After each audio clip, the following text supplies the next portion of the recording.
సత్య అలాగే మాధవ్ వాళ్ళిద్దరూ కూడా అలా కారులో వెళ్తూ ఉంటారు. వాళ్ళు అలా వెళ్తూ ఉండగా ఇంతలో రోడ్డు మీద వాళ్ళ కారుని అయితే ఖాళీ అడ్డుకుంటాడు. రౌడీలు వేసుకుని వచ్చి ఖాళీ అడ్డుకొని రే దిగండ్రా అని చెప్పి అంటాడు. ఇక సత్య అలాగే మాధవ్ వాళ్ళిద్దరూ దిగి ఎవర్రా మీరు అని చెప్పి అడుగుతూ ఉంటారు. ఆ మాటలకు ఖాళీ అయితే ఇలా అంటూ ఉంటాడు. నన్ను క్రిష్ అన్న పంపిండు ఈ మాధవ్ గారిని చంపేయమండు అని చెప్పి ఆ కత్తి తీస్తాడు ఖాళీ. అది చూసి సత్య అలాగే మాధవ్ వాళ్ళిద్దరూ కూడా ఒక్కసారిగా షాక్ అయిపోతారు.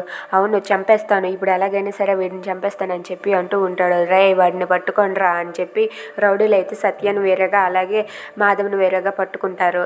ఇక అక్కడ అయితే సత్యనైతే వాడు పొడి చేయబోతూ ఉంటాడు. ఇంతలో అక్కడికి క్రిష్ వస్తాడు. క్రిష్ వచ్చి రే ఖాళీ అంటూ గట్టిగా అరుస్తూ పరిగెత్తుకు ఫాస్ట్గా బండి మీద వస్తాడు. అది చూసి ఖాళీ అయితే ఒక్కసారిగా షాక్ అయిపోతాడు.